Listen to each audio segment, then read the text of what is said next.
go.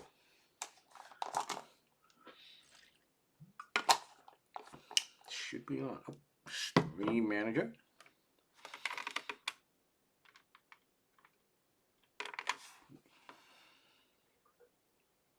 Hey there. Wow, people beat me to the stream. Look at that. Yeah, it's been a while. People streaming. Hey, SHB. Hey, M. Daniels. Come on. Yeah, hello. Stupid keyboard on the iPad. Show keyboard. Here we go. Hey, folks. Yes. All right. 429. We got a minute or two. Hello. Good. Hey, Snowkey. Yeah, that's fine. I didn't know that you can actually. That's pretty cool. That I didn't know that um you could actually do the chat and join in before I can. Wow. Hey Zen, how are you? Been a while. So, you're the first one here. Hey Richard, you're on the projector. What do you mean projector? Are you guys watching this as like a what do you call watch party? Hey, all right. Audio check, video check, audio check. Ah, sweet, nice, smart. Snow K, yeah, that's smart. Oh, watch parties are good. Good for you. You folks are smart. That's awesome. Good that you're doing that. Oh, very important. Now we're good. We got the light. Yeah, watch parties. I shouldn't say profanity on the on Twitch. Yeah. But yeah, Twitch watch parties are fantastic. I didn't even think about that. Hi. Yeah. How can I send my resume for you? Email. Yeah. Thanks, mate. To the force sequence. Yeah. Email. Always email me directly, and please use PDF. Yeah. I guess you can also. I don't know who's watching this. I just say this is the job market is not good right now, especially for white collar and for tech position. It's not good. I mean, full stop. So even if you are a seasoned professional, um, just send me a copy of your resume. If you want me to review your resume, I don't care who you are, professional, senior level, it doesn't matter. Just email it to me. Um, Layoffs. Layoffs, not even just AI layoffs, just layoffs across the board, cutting the fat. Oh, it's bad. Here's my email address. Like, yeah, May this Force 116. I hope you've been following the news and the business news recently. Yeah, there's a thousand of layoffs a day, and it's going to be even worse to come. Anyway, we got to get started. We're 2 minutes late. Welcome, everyone, to the second episode of season number 8. I'm Ming Chow, Associate Teaching Professor at Tufts University. I hate to do this, that spiel. I wish I had something like, hello, my name is Riker. Diablo 3 season. I wish I had something like that, but no. Yeah, today's second episode. We are now really going to get into hands-on skills today. And today we're going to do something called network reconnaissance. Okay, so I had class earlier today.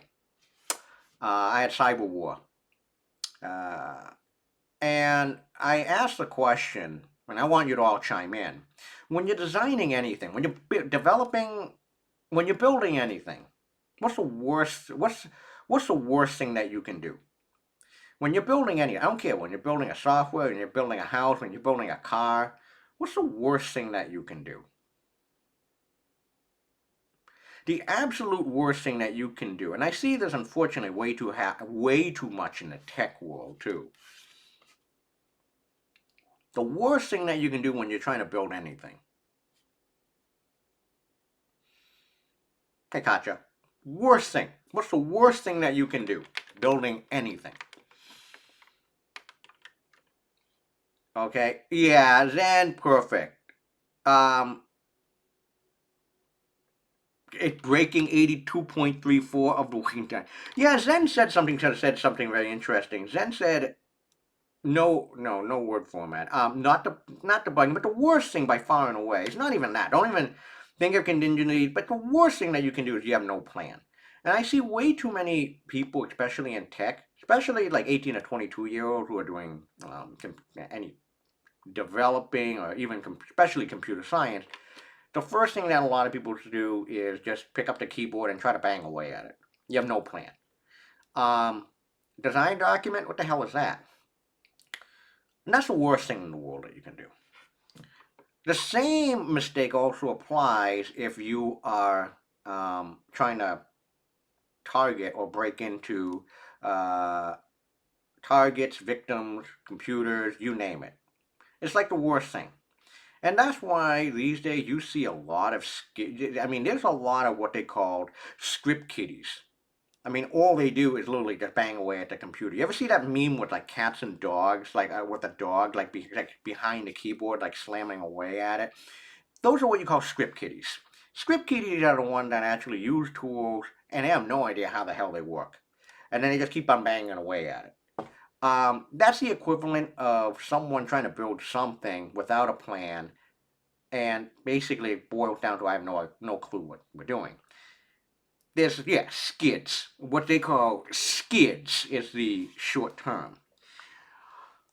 Um, but there are also a lot of skilled attackers out there, like skilled attackers out there. Of course, you hear about them all the time because they steal a lot of data, money, information. List goes on, and they get away with it.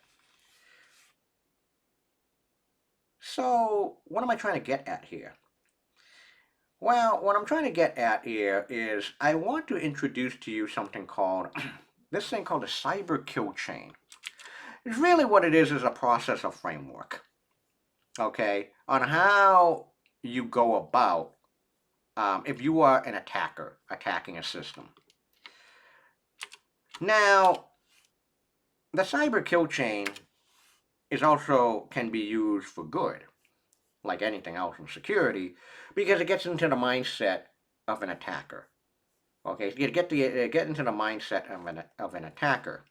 The cyber kill chain, as you can, you may actually have you may have like observed, it has a lot of connotation with military, and yeah, it actually does. The cyber kill chain is a framework that was developed by Lockheed Martin, and it's pretty famous. Um, and it is used quite often in cybersecurity. And what it is for is a model, a framework for a quote unquote identification and prevention of cyber intrusion activity. The model identifies what the adversaries, the attackers, must do in order to complete their objective, and the 7 steps.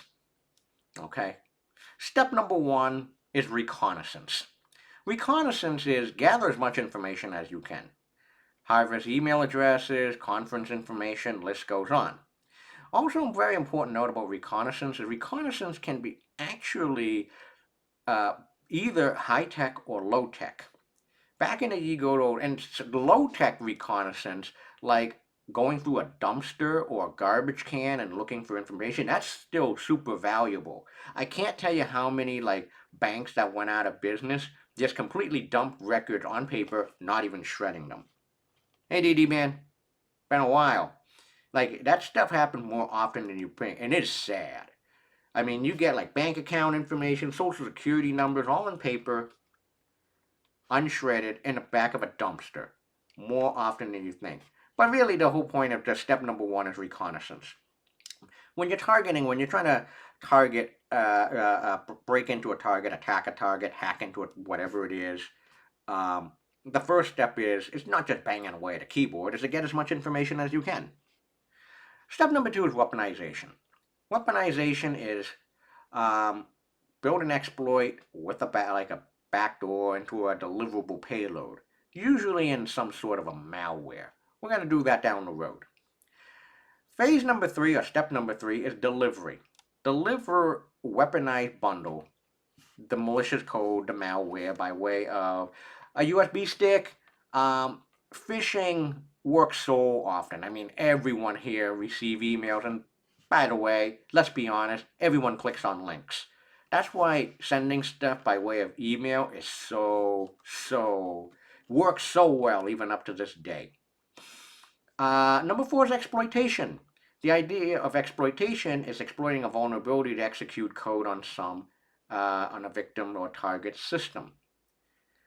5 is installation, installing the malware on asset. Phase number 6 is command and control. Once you actually install a piece of malware and break into a victim system or a target system, now, and of course that piece of malware is running, now you actually have a chance, if you're an attacker, you can actually remote control it to do whatever you want, usually nefarious things, remotely. And they're called C2, command and control for manipulation of victim. So that also includes like conducting like denial of service attacks, which we'll talk a little bit about today, but definitely next week. Bring down other computers, list goes on, send phishing emails, the list goes on. And last step is with hands-on keyboard access, intruders accomplish their goal. I don't like this because it's like the job never ends. This is really almost like an after action review. So you always want to keep on maintaining access. And how do you actually go? Basically, is how do you keep maintaining access even if you break into a victim's computer? But today we're going to focus on the first step, reconnaissance, information gathering. That's step 1. When you are actually, you have a target, you want to break into it, you want to understand, you want to hack, you want to attack it. Reconnaissance is the very first thing that you want to do. Get all the information about the target, everything that you can, in various different means. So, here's an idea. I'm going to pull up Visual Studio Code. Don't save this. Let's actually open up a brand new text file. Yes, every Twitch stream is recorded. I mean, I've said that on the last stream. Yep. Archival, however, I think this is a week of, they're only available on Twitch for 6 weeks. But they're all on YouTube, so I mentioned that before. Alright, so I have a target here. A target that we're going to actually play with today, that we're actually going to be playing with today. And also very important that I give you permission is 35.184.43.6. So this is our target that we're going to be playing and working with today. The IP address is 35.184.43.6. What is a question you can ask a target to get the most useful information from them? I'm definitely a dog. You stole my thunder, and that was the question I was going to ask everyone. So, I'm going to actually ask each and every one of you. Here we are, we have a target. What is the question you can ask a target to get the most useful information from them? But, what kind of useful information do we want to know? That's the question that I want to ask each and every one. What kind of information do you want to gather? Tell me information that you want to gather about a target. Go. Let's do, what information do you want to gather? Now, this is not a this is not a person, but this is a system. Alright. Alright, now remember, this is a system. This is not like an individual you're trying to attack. No. This is not password information, but this is a system. This is, may or may not be a person. Alright, when they're home, okay. Yeah, alright. But what information would you like to gather about this target? Oh. Why do you, okay, hold on. Oh, okay, hold on. Valerie says location. Physical location?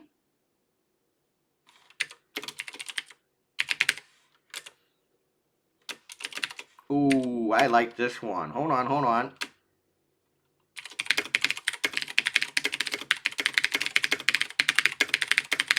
Ooh. Okay, I like that one. Okay, why port numbers?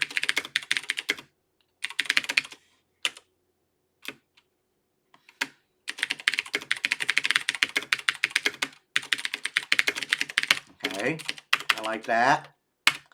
What other information? Who owns it? Ooh, I like that one. Who owns it? All right, what else? Operating system, we already got that. Vulnerability.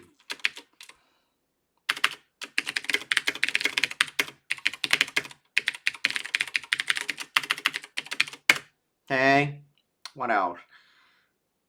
Ooh, I like this one. I like Whitmer's one. Winter, sorry.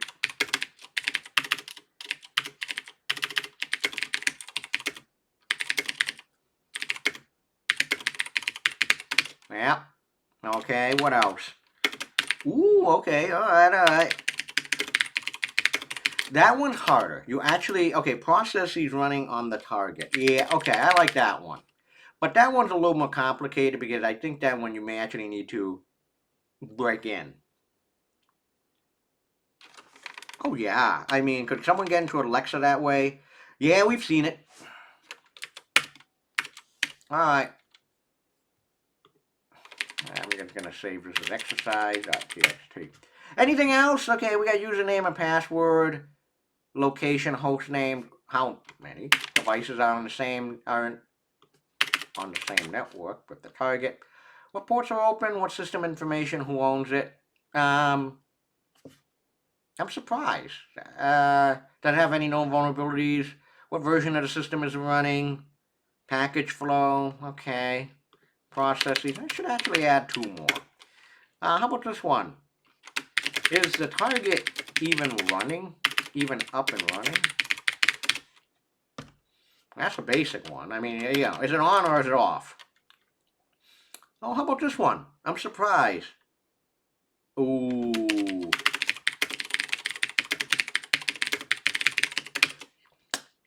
Shared boot. I think you got to keep that one in mind. Yeah. Any detection software installed? That one gets really, really interesting. Also, number 13, email addresses. All right. I think this is a very good start. I mean, this is a lot of information we want to collect about this target. 35.184.43.6. Now, don't do a damn thing yet. Don't go firing tools and everything. Don't do that yet. We want to get, we want to get as much information that we want to start off. Any usernames and passwords, locations, host names, how many devices are on the same network as the target, what ports are open, system information like operating system, who owns it, vulnerabilities, known vulnerabilities, what's the version of the system is running, processes running on the target, is the target even up and running or not? I mean, that's a basic one. And detection software installed and email addresses. Okay, this is a good start. All right. So that's a lot of info that we want to gather about this target, and we're going to do most of them today. Yeah, we're going to actually answer most of these. So the most easiest one is, let's start off with a really easy one. The easiest one is this one. Is the target even up and running? Let's do that one. Let's start with that one. There's a reason that, I mean, you got to have that one. I mean, you want to look at, if the target is not even up and running, there's no information about it that you can gather. Okay? And probably the IP address is going to change. So you got to make sure, we want to really check if this target is up and running. And up and running means running 24 hours a day generally. To check if a target is even up and running, that's one of the most important tools, and it's built into every single operating system that we want to, that every single operating system is a tool called Ping. P-I-N-G. I'm going to open up my terminal right now. Man, Ping. So what is Ping? What does the Ping tool do? By definition, okay, so what ping does is sends ICMP, Internet Control Messaging Protocol, I think it is, echo request packets to network host. Okay, ping is a very simple protocol. Ping is a very, very simple protocol. It works only on layer 3 of the OSI model. Layer 3 is the internet layer, okay? So just take a look at the OSI model. Nope, that's not one. Okay, I like that one. That one works, even this one. So it's on a network layer. Ping is not on layer 4. It's only on layer 3. But what is ICMP? ICMP is the Internet Control Messaging Protocol. It's built into every single computer and is used for debugging purposes only. How many of you can actually tell me how submarines and sonars work? Anyone can tell me how does submarines and sonars and submarines work? How does that work?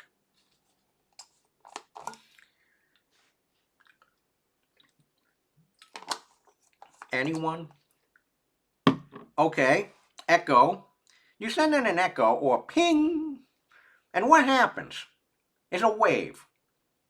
Bouncing waves off of each, exactly. But how submarine sonars work is exactly it. Bouncing sound waves off of object and measuring the response. That's exactly how ping works. Okay, so think of submarine sonars. Okay, send the ping and see how long it get back to you. So go ping, like sound wave, and then if it hits an object, you will get a reflection that will be pong.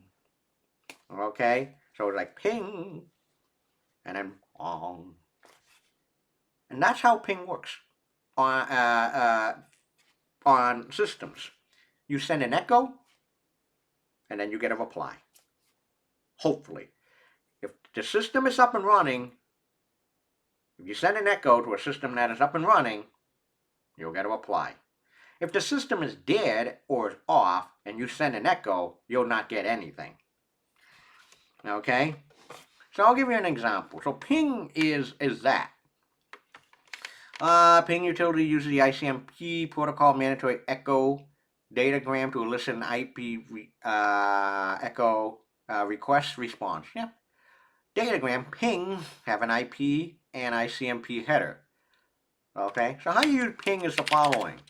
Ping, well, the target is 35. What's that target? .184.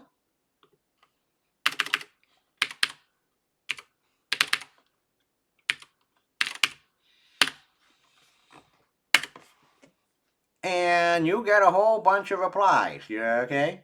Alright, so this is a good sign. If I ping 35, the target, 35.184.43.6, you can see 64 bytes from the target. Alright, so I got stuff back. 16 packets transmitted, 15 packets received, 6.2 packet loss. Okay? Now, if you want to actually see how it works in Wireshark, I'm going to fire up Wireshark. I'm going to do a capture on, I am not on Wi-Fi, I am hardwired. So I can filter out ICMP traffic, ping, and there you go. You can see my ping works. Yeah, a lot of echo reply, echo reply, echo reply, echo reply, echo reply. Am I going to get hacked again because of that stupid beers on the wall thing? Yeah, something happened last year. I don't want to talk about it. Up here it is. It's a whole bunch of echo reply, echo reply, echo reply. Okay. I don't need this anymore. Yeah, cool without saving. Alright. Does ping slow down traffic? Perhaps. Can the ping be traced back to you? The answer is yes, it can. Oh, yeah. Of course, it can be traced back. Especially if you're going to be recording network traffic, of course it can be absolutely will be traced back to you. Absolutely, if you're using a real IP. Absolutely. This is what happened when you try to ping an IP address that doesn't exist. So if I do a ping, I'm on my home network right now. So I'm going to ping my router at 192.168.1.1. You got something here. You're going to get replies, a whole bunch of replies back. But I know that I don't have a device that is 192.168.1.18 on the network, and boom, you get a request timeout. This is what happened when it's like, yeah, there's nothing at 192.168.1.18. Ping can slow down the traffic. It can. However, we'll talk a little bit more about ping next class and that. Sometimes it also doesn't work. Now, I just want to give each and every one of you a warning. Again, ping can only see if a target or computer is up or running or not. And that's very valuable diagnostic information. However, you cannot use ping to do things like find out username, passwords, how many devices are on the network, and you certainly cannot use ping to find open ports. And that will make sense because you can't ping a port. You cannot ping a port. Why you cannot ping a port is this. ICMP, or ping, is on layer 3 of the OSI model. And think of it this way. It's just a source and destination IP address. And that's it. There's no concept of ports on layer 3 of the OSI model. I mean, there's absolutely no concept of ports in services on layer 3 of the OSI model. If you're going to deal with ports, that's layer 4, that's TCP. That's on layer 4. But ping is just layer 3 only. Okay? So very important, you cannot use ping for many different, you cannot use ping to see software versions and ports and all that. Ping is only used to check if a target is even up or running. Now, how can we find things like who owns it, location,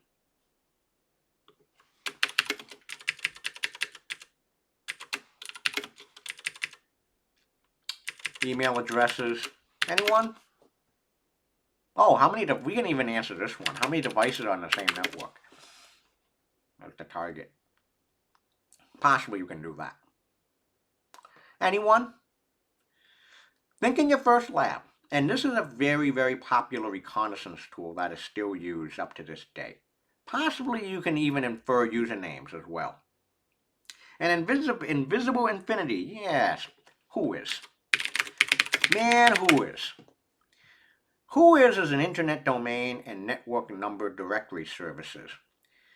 So the WHOIS utility looks up records and databases maintained by several network information centers. Now, there are many different WHOIS databases out there. There's a good handful of them. Most of them share the same set of information, but there may be some differences in some WHOIS databases. Now, WHOIS 35, 184, 43, 6. All right, let's do a WHOIS on 35.184.43.6. That is our target. Boom. Information. Now, what's interesting is you will find a network range. You'll find a net name. And you'll see that any IP address that is in the range of 35.184.0.0 to 335.191.255.255 belongs to Google Cloud. And the organization is Google LLC. It's a physical address right here.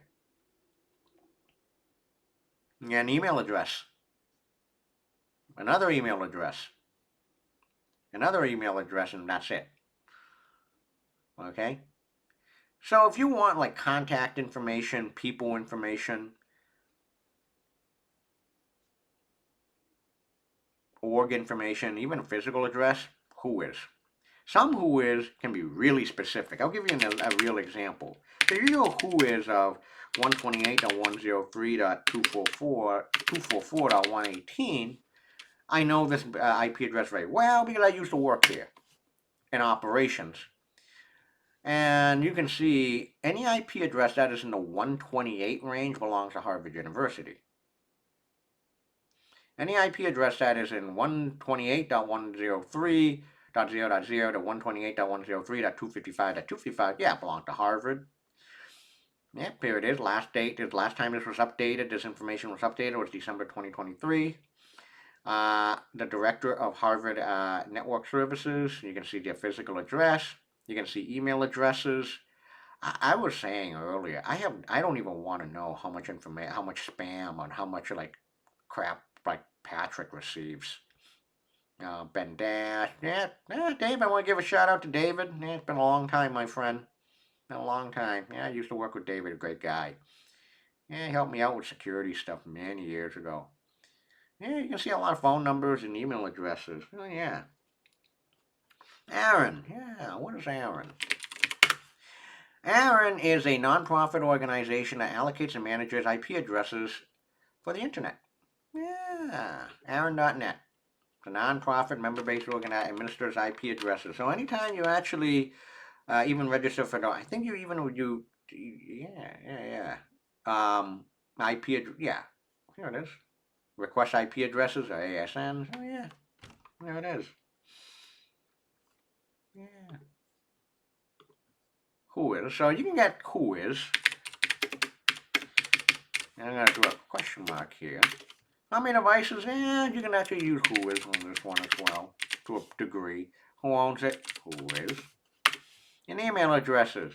Who is. Alright. So,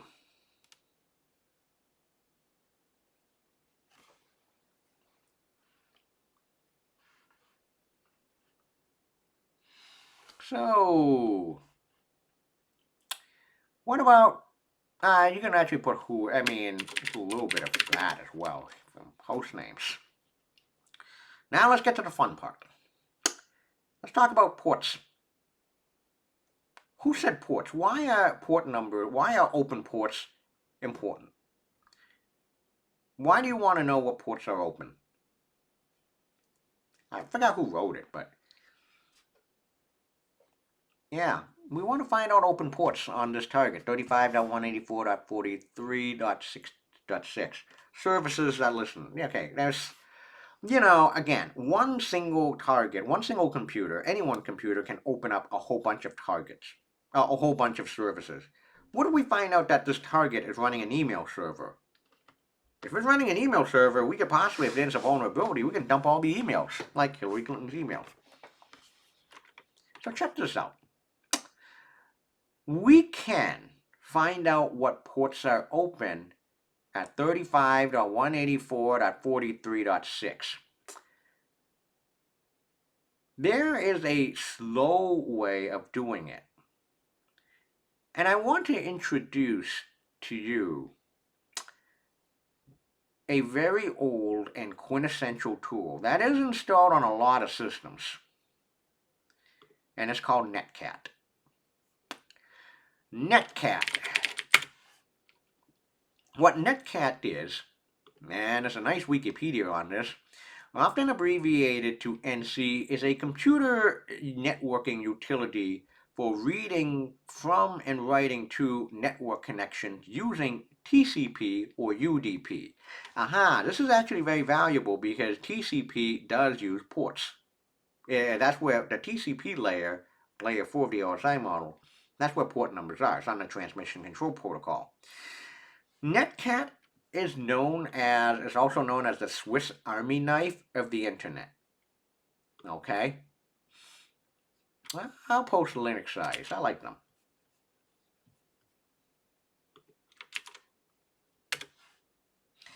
Netcat is a command line utility that reads and writes the data across network connections using the TCP or UDP protocol. It's also, here it is. It's considered the Swiss Army knife of networking tools. It's cross-platform, platform independent, and it's also free and open source. The most basic syntax on how you use Netcat is of the following. Type in 2 letters, NC, followed by any option, but that's optional, followed by the host, in this case, the target IP address, and then a port number. Okay? So, that's the most simplest way, that's the most rudimentary way of using Netcat. So here I am. I'm going to actually clear this terminal now. I'm going to do man nc. Yep, Netcat.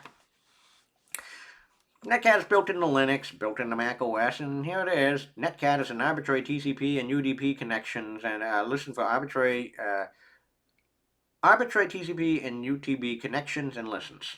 Okay, the Netcat utility is used for just about everything under the sun involving TCP or UDP. I can open up TCP connections, send UDP packets, everything. So you can even write backdoors, and you can even write a backdoor or server using Netcat. Okay, so give me a port number. Give me a port number and a famous service. Anyone?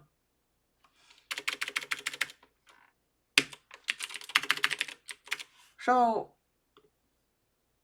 what ports are open? So, the dumbest thing that you can do, well, not dumb, but what you can do is, okay, port 22. So what you can do is NC, what is it, 35.184.43.6, and let's do port 22. Let's do port 8000. I know that doesn't exist on this target. Why? Because I built the system. So I'm going to hit enter key right now, and shit, nothing. I got nothing. Even hit the enter key, a whole bunch of nothing. What about port 22?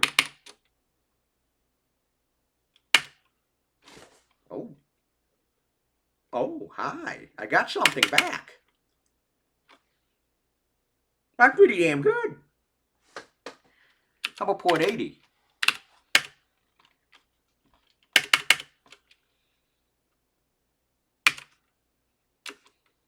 Hello? Whoa. Go back to 8000. Nothing. So Netcat, think of it this way. Netcat can allow you to make a connection to the IP address at the port. So what this is saying in English is, connect to port 35.184.43.6 at port 8000. So that's what Netcat will do. So unfortunately it will do nothing. But if I do 22 again, let's clear the screen. I got port 22 again. So what this means in English is, okay, connect to 35.184.43.22, 35.184.43.6 at port 22. Connect to it. If I hit the enter key and bang, I got something back, some SSH string. Hit the enter key again, identification string. So I want to share with you the Netcat cheat sheet from the SANS Institute. Now we'll talk about SANS Institute quite a bit in this course. SANS Institute offers world-class boot camp trainings on cybersecurity, and I am an alum. Yeah, I took a SANS course in 2007. Here it is. Here is the cheat sheet for Netcat. Okay?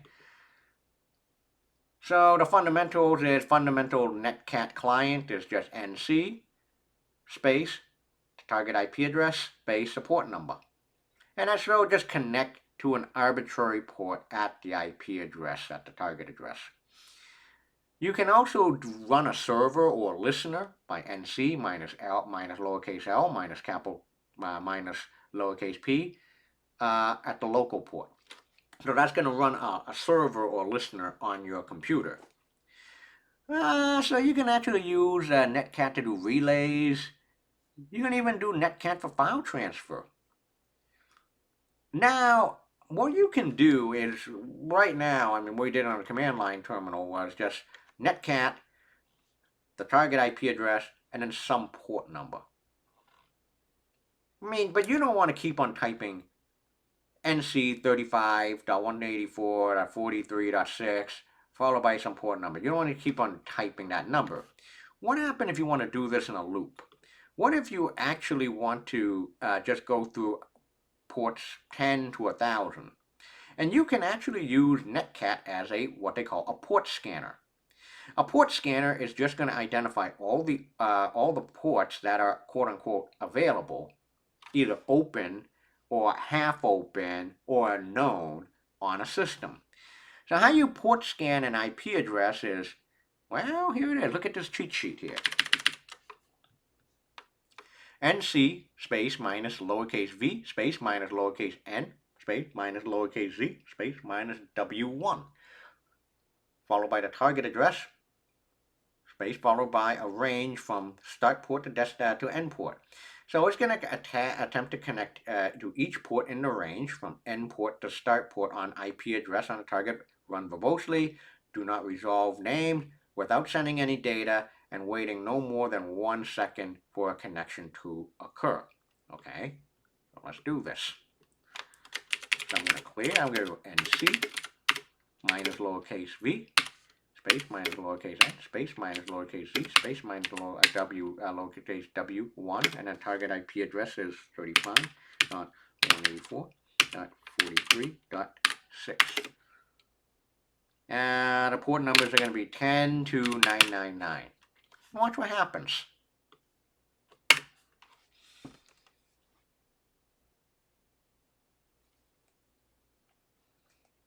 Well, this sucks. This is on my Mac right now. Well, this sucks. Well, one of the problems with Netcat is sometimes it really acts up on Mac OS. There's some minor differences between the Netcat on Mac OS versus Linux. The answer is, Richard, we'll get to Nmap in a bit. The short answer to your question is no.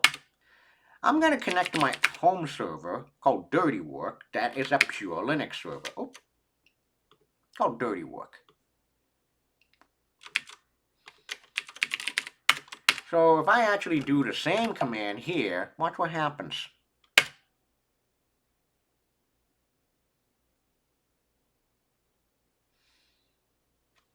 Oh, this sucks. It's slow. Ooh, 22 is open. Oh, this sucks. And it's slow. And it doesn't give you a lot of information. So, okay. Richard stars, here's the thing. As you can see right now, this is going to take a while to go from port to connect to 35.184.43.6, ports 10 all the way to port 999. This is going to take a while. I'm going to hit Control C after 80 should be open, I think. Well, you'll see. 80 even open? This is horrible. There is one advantage, okay? The one advantage of using Netcat is if you want to connect to one single port. Now, if you want to do is just connect to a single port, okay, port 80 is open, as you can see. So, if you want to connect to a single port on an IP address, use Netcat. Okay? Use Netcat if you want to make a direct connection. And by the way, here's a hint. You will need to do that in lab number 3, the third lab of the course. So Netcat has one really important advantage, which is to make a direct connection to a single port on an IP address. That's what you should do. Okay. But other than that, Netcat as a port scanner, it works, but it's also hokey. It's not the best option.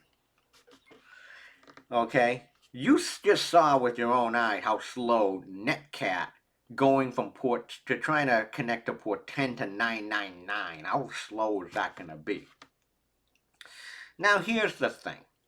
There is something better. And the next tool I am going to show you is a quintessential tool and of course, probably the most critical reconnaissance tool for systems and networks. And that is called the network mapper. Can you set passwords on ports? Well, yeah, I mean, you can have password connected websites on port 80. I mean, that's what I can tell you.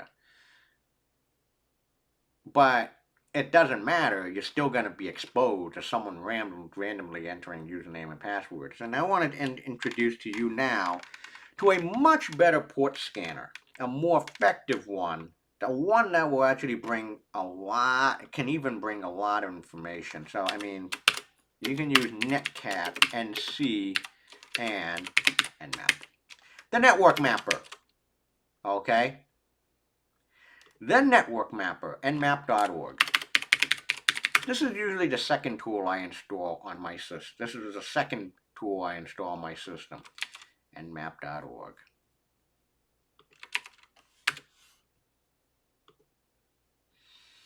nmap.org.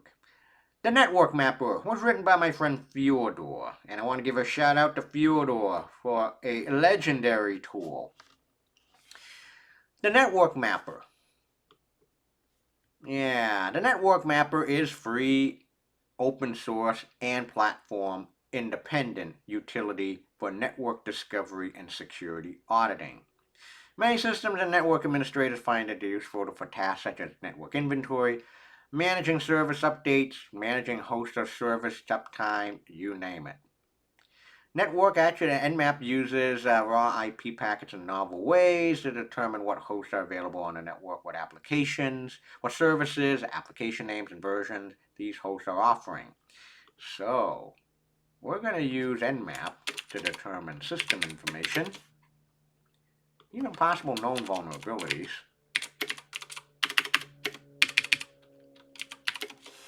What's version? Yep, this is Nmap. Yeah, this possibly can be Nmap as well later. Yeah, it's quite a bit. Alright, Nmap is also very famous. Nmap has been in a number of movies. Most famous one is Matrix Reloaded. This was when Trinity was trying to, I forget what it was, a power plant or something. Yep, it's been in Matrix Reloaded. Why don't we only use instead of Netcat? Why don't we only use it if Nmap is so much better? The problem is Nmap you have to install. By default, Nmap is not available by default on system like on Mac OS. It's not built in. You have to install Nmap on your own. Okay? So that's the problem. Netcat, on the other hand, is built in to almost every single system. Mac OS, Linux, Ocean 8, Snowden, Dread, Asylum, Fantastic Four, Who Am I, Born Ultimatum, Die Hard 4, which, by the way, Die Hard is a Christmas movie, Girl to God, Dragon Tattoo, G.I. Joe Retaliation, The Listening, Justice League, Abduction, Extracted, Game of Death, Battle Royale, Broken Saints, Hacksaw, Bloody Monday. Oh yeah, many movies. Alright, so on Mac OS, what I had to do is, when I clear my screen, I use Homebrew on Mac to install all my software, and you should, and ideally you should as well. It's great. Homebrew, the missing package manager. Follow the how to install Homebrew on your Mac. Copy this entire command, run it. I already have Homebrew installed. But what Homebrew does is great. It installs all the stuff that you need that Apple didn't. Okay? So, if I do brew install Nmap, that will install Nmap on your system, and it does it really quickly. I already got Nmap installed. Okay? Clear the screen. Alright, so Nmap, Nmap. There it is. Nmap is the network exploration and security / port scanner. There it is. Nmap is an open source tool for network exploration and security auditing. It was designed to rapidly scan large networks, although it works fine against single hosts. Yada yada yada. And Nmap can can return lots of information. This manual is also very detailed. It has sample scans, and it has a breakdown of all the possible flags that you can use. And there are many options and techniques that you can use, even operating system detection. I'm not entirely sure how ping can generally determine the OS. I forget why that is. How so? Alright. To use Nmap at the most rudimentary level, or even at the most rudimentary, oh yeah, the time to live. Yeah, that's right. Nmap, the most rudimentary way to use Nmap is Nmap, IP address or domain. That's all. But one caveat here, it could take a while. While you're doing that, you can just look behind the scene on how Nmap actually works. I've never done this live before. Oh, here it is.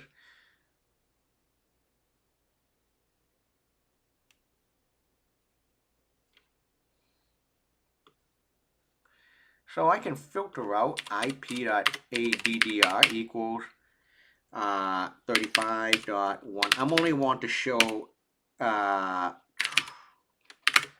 yep. And this is how it works behind the scene. This is what happened when you're running Nmap. So the target in this case is 35.184.43.6, and you can see it's just trying to connect to all the different ports. By the way, I want to give you a hint here. How does Nmap really work? Take a look at the flags. Take a look. So I'm only showing you, network packets that are sent, that either have a source or a destination of 35.184.43.6. Does anyone notice a certain pattern with how Nmap works? Take a look.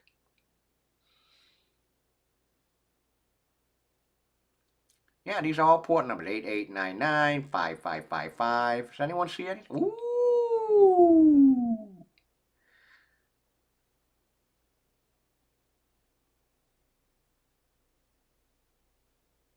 I see a sync act for 443.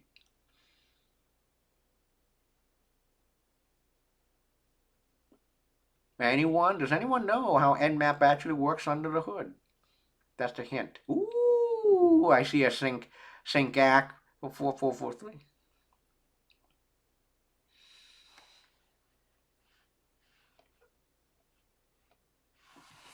Yeah. Nope, you cannot ping ports. Yeah, notice three-way handshake. If the victim, okay, so here it is, generalissimo. If the victim sends a sync act, the Nmap maps it as open and sends RST to close the connection. That is absolutely correct. Now, let's take a look at the Nmap results. Yeah, there's an Nmap result here. Here it is. An Nmap scan. It took 45 seconds. So on this host, this target, 35.84.43.6, it has identified the following ports.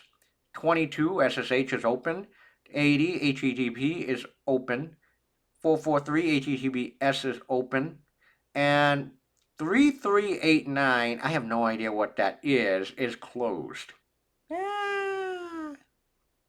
Not shown 996 filtered TCP ports. Oh, it's RDP. Oh, God. Does it really have a small timeout value, or does it get through that fast? That's a good question. I think it does get through all the ports that fast, generally speaking. And I think it has both. But the next thing we're going to see is the documentation. Okay, so let's have an understanding first. Let's further delve into the meaning of some of these information on Nmap. It says open and closed state. What does that mean? What does open and closed state means?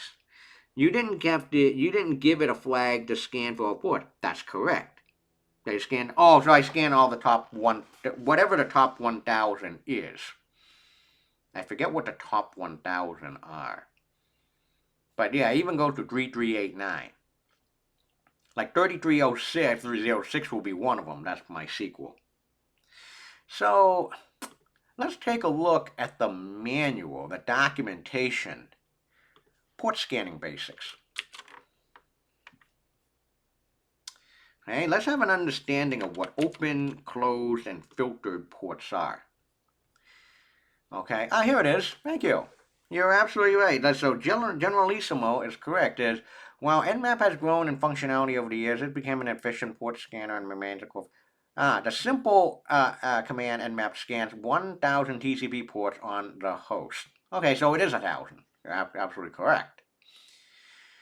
While many ports have traditionally lumped all the ports into either open or closed state, Nmap is much more granular. It divides into 6 states: open, closed, filtered, unfiltered, open filtered, or closed filtered. What does that mean? Open is the simplest one. Open means an open port is an application is actively accepting TCP connection, yada yada yada. Finding these is often the primary goal of port scanning. Okay? Security-minded people know that each open port is an avenue for attack. Okay? Attackers and pen testers want to exploit the open ports. Okay. A closed port is accessible. It can receive and respond to Nmap Pro packet, but there's no application listening on it. So really, when you see a closed port, don't worry about it. Move on.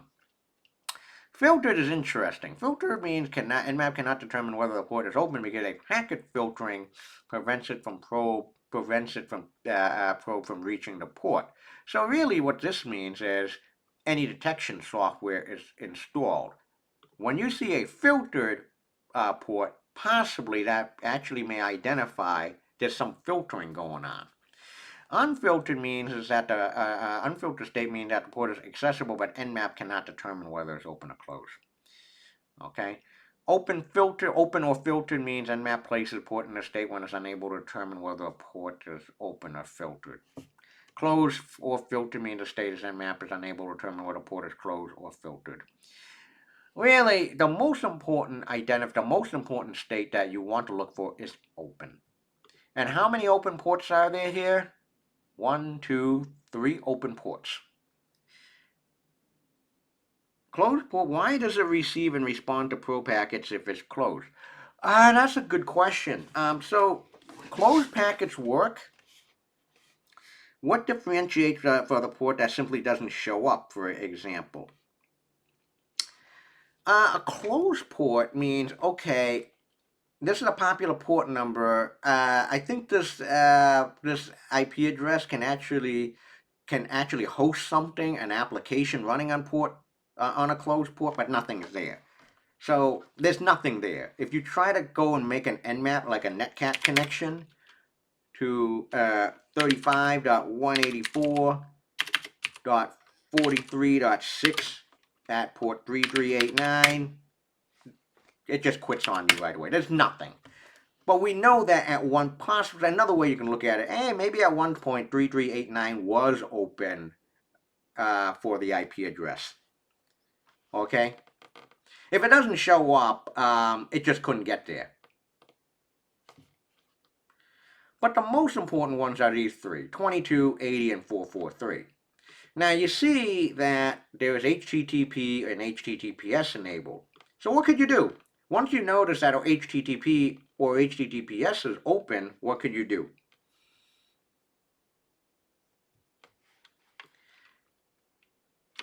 Anyone? What could you do if you now see that 80 and 443 are open?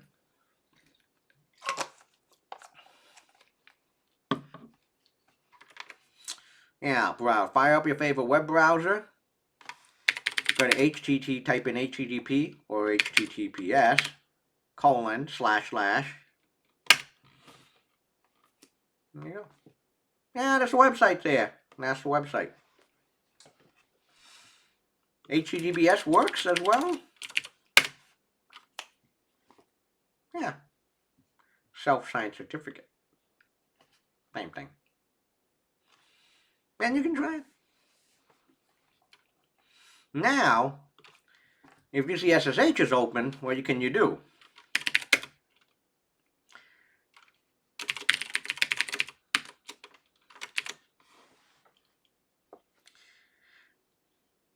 By the way, what username do you want to SSH into as?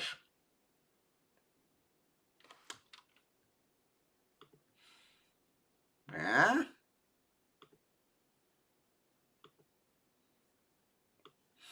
I want to give a shout out to my friend Russell Bartolini. Verified at TCS Tools LLC. I self-signed this. View the certificate. Yeah, that's some reconnaissance information. TCStools at gmail.com. That email. Fun times.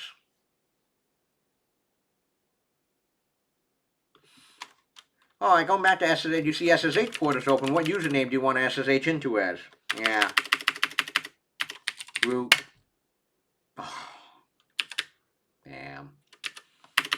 Admin. Nah, that's fair. Nah, but usually when you run SSH into as root. Now, if you're prompted for a password, then you may want to guess something. Yeah, but this system actually blocks the root user. Yeah. So, wait a minute. Wait. Going back, I want to talk about more how Nmap actually works. Let's talk about how Nmap actually really works. This is actually a really nice document. The Nmap manual is stellar. Now, here's the thing. Let's talk about port scanning techniques. I'm going to blow up the font. And this is a very important paragraph. As a novice performing automotive repair, I can struggle for hours trying to fix my rudimentary. Trying to fit my rudimentary tools to the task at hand. When I fail miserably on tow my jalopy to a real mechanic, he invariably fishes out in a huge tool chest until pulling out the perfect gizmo which makes the job seamlessly effort. The art of port scanning is similar. The expert understands the dozen of scan techniques and choose the appropriate one for a given task. Inexperienced users and script kiddies or skids, on the other hand, try to solve every problem using the default SYN scan. So now you know. This is why you got to know the handshake. Since Nmap is free, the only barrier to port scanning mastery is knowledge.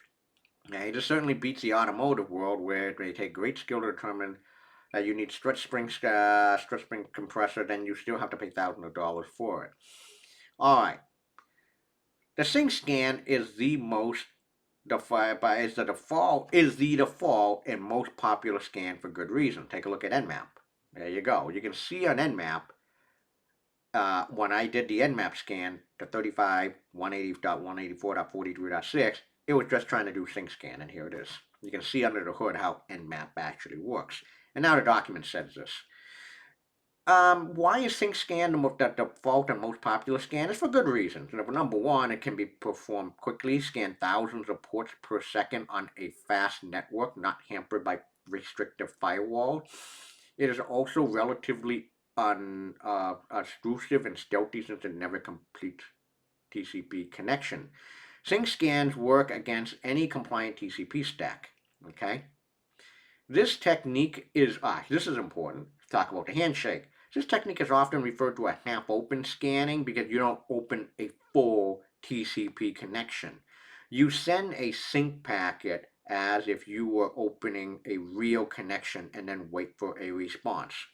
And as Generalissimo said, a sync act indicates that the port is listening, open, while a RST reset is indicative of a non-listener. So if no response is received, this may actually be made for CS116.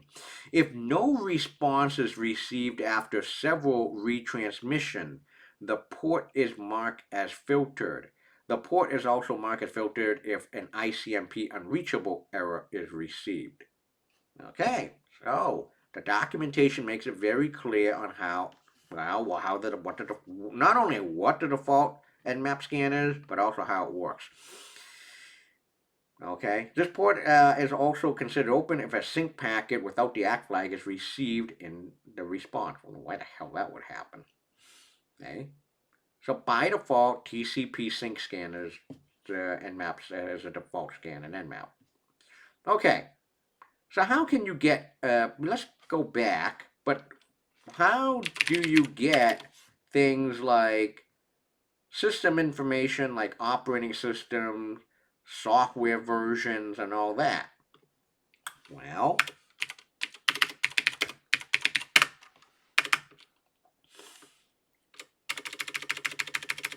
it actually says it right here. Representative Nmap scan. Nmap minus capital A space minus capital T4. All right. Typical Nmap scan. This Nmap argument is used in the example R2A minus capital A to enable operating system detection and version detection, script scanning, and traceroute minus T4 for faster execution, and then the host name. So let's try that out. Nmap minus capital A minus capital T4, 35.184.43.6. Should take a few minutes to do.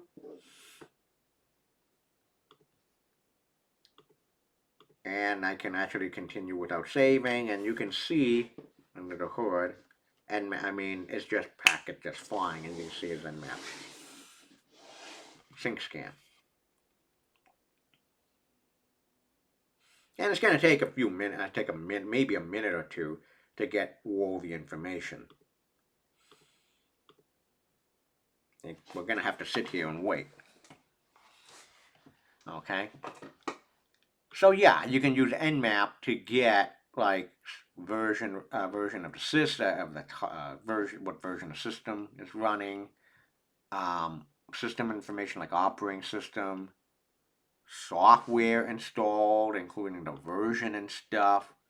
Oh yeah, a lot of good stuff. Again, it's going to take like a minute or two. It's just so much information.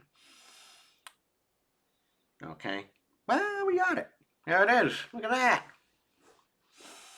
Here it is. So now you see, okay, port 22 is open, SSH, and you can even see the SSH software version. It's on Debian 2 or something.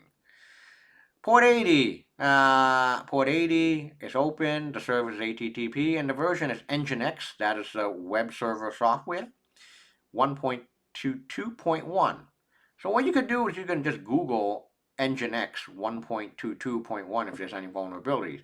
Hey, look at this. You can even see reconnaissance and certificate information, TCS tools. And service info app, it detected the operating system. And a service info OS is Linux. Took 62 seconds to do. Took 62 seconds to do. Okay. Now, I think we only got what, 8 minutes left? We're going to spend 4 of the minutes to talk about stealthier scans. Now, one of the problems with the sync scan is the sync scan is interesting because everything will get, I mean, the other party usually will probably see and log what you did. So you can be traced back to you. Yeah. You can be traced back to you. Okay? Now, if you want to do some weird stuff and let's say you want to be a little bit more stealthier. What does stealthy means? Anyone know what stealthy means? Stealthy?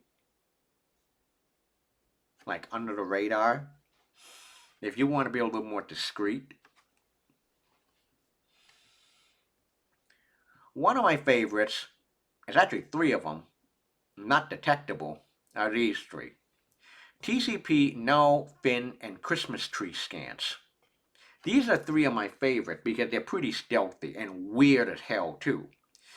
Now, they take advantage of a loophole in RFC 793. What is RFC 793? The request for comments 793 is basically the documentation that governs TCP. So everything about what TCP is, a transmission control protocol, is in this document better known as RFC 793. But what that means is, yeah, a Christmas tree is, hey, I mean, yeah, Christmas tree is apparently pretty stealthy. Here, These three types of scans exploit a subtle loophole to differentiate between open and closed ports. And the documentation says if the destination port state is closed, an incoming state segment not containing RST causes an RST to be sent in the response. What? An incoming segment not an incoming segment is a packet that you send out. Not containing RST causes an RST to be sent in the response. Interesting. Do you know why it's called a Christmas tree scan? Christmas tree scan because it uses, well, as you'll see, it lights up a packet with fin, push, and urge flags. So the flags that you already know are sync, sync, and act. So here it is. When scanning system compliant with this RFC text, any packet not containing sync, SYN, RST, or ACK bits or flags in the TCP header will result in return RST if the port is closed, and no response at all if the port is open. As long as none of these three bits are included, any combination of the other three, fin, push, and urge, are okay. And Nmap exploits this with three scan types: the no scan, the fin scan, and the Christmas tree scan. The no scan does not set any bits. No sync, no ACK, no RST, no fin, no push, no urge. The fin scan only just set the TCP fin bit flag, and the Christmas tree scan sends a package of garbage of fin, push, and urge flags, lighting the packet up like a Christmas tree. Okay, so here's the thing. Generally, some of the key advantages of these types of scan types is that they can sneak through certain non-stateful firewalls and packet filtering. And another advantage is that these scan types are a little bit more stealthy than even a sync scan. But of course, it also said, don't count on this though. Most modern intrusion detection product can be configured to detect them. The big downside is that not all systems can follow RFC 793 to the letter. So, how does this work? So let me do a fin scan now. Sudo. Now here's the thing. Fin, the no, fin, and Christmas tree scan you have to run with sudo. Why? I forget. Minus capital S, capital F for the fin scan, and the target is 35.184.43.6. And now I'm going to stop and I'm going to record the packets from scratch, and let's see what happens when I hit the enter key on the command terminal. Ready?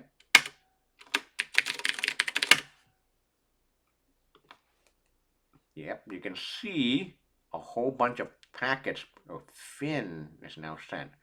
That's now, oh shit, now it says 1,000 filtered, no response, 1 IP. The reason why this is happening is because this target I set up just filters them out, like can detect if you're doing funny stuff. Okay? Oh boy. Oh boy. Oh boy. Hold on. Now I can show you an example of a fin scan that might work. My home network. 192.168.1.8, that's my pi hole, and watch what happens if I do a fin scan on my pi hole. I don't have any security on this damn thing, and you can see open or filtered, FTP, SSH, 53, HTTP, HTTPS. Yeah. But yeah, this target on the Google Cloud, 35.184.43.6, can determine like who's doing fin, no, or Christmas tree scans. Pi holes are fantastic. Now I want to show you, like, how does a fin, you've seen a fin scan, look under the hood, continue without capturing, clear the filters. Oh, here it is. Here's how a fin scan looks like. Alright, so we have 192.168.1.218. It's trying to scan 192.168.1.215. It's going to send a fin packet to port 199, but what happens is 192.168.1.215 is going to send an RST RST, hey, get out of here, back to 192.168.1.218. So you're going to see a whole bunch of fin packets that get sent to the target at 192.168.1.215 with fin flags. When you see an RST, a red, they say, get out of here, there's nothing here. But what gets interesting is 192.168.1.218 sending a fin packet to 192.168.1.215 at port 80. And it's like, there's no RST. There's no ACK. There's no RST ACK.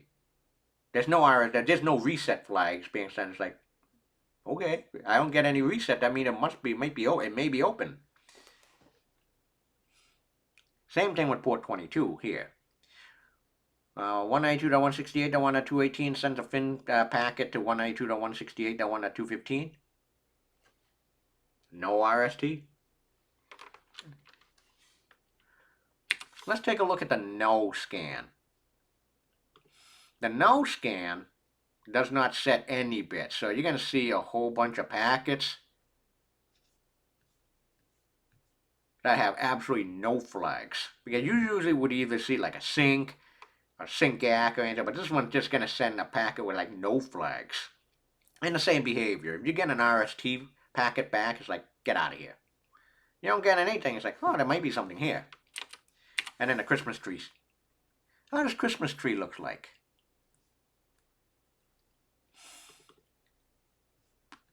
Ah, here it is, Christmas tree. You notice that the packets sent to the target 192.168.1.215 have fin, push, and urge flags. And you get an RST back, it's like, get out of here, there's nothing here, port 21. Port 22, hey, fin, push, and urge.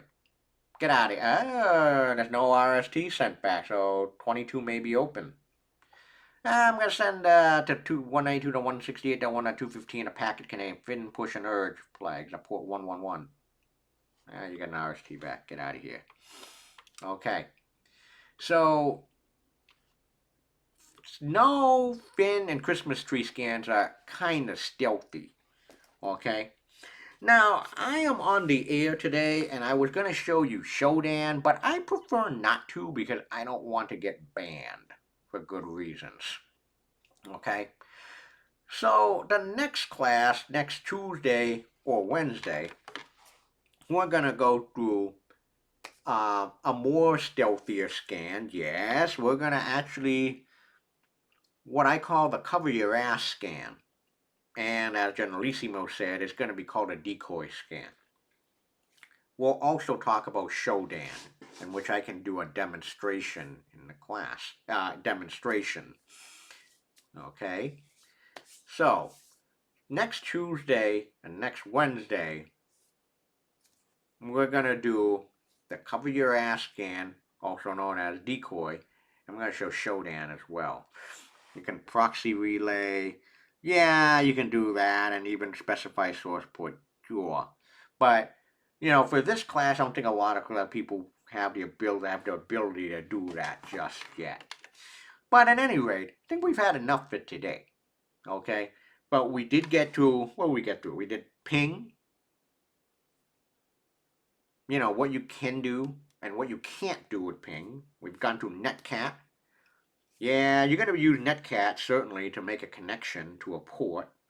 Of course, we went to Nmap, what the default scan of Nmap is, and how you do offering system detection, all that fun stuff.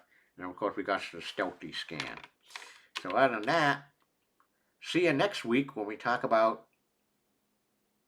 Scapy, or how can you actually forge or spoof source and destination IP addresses. There, folks.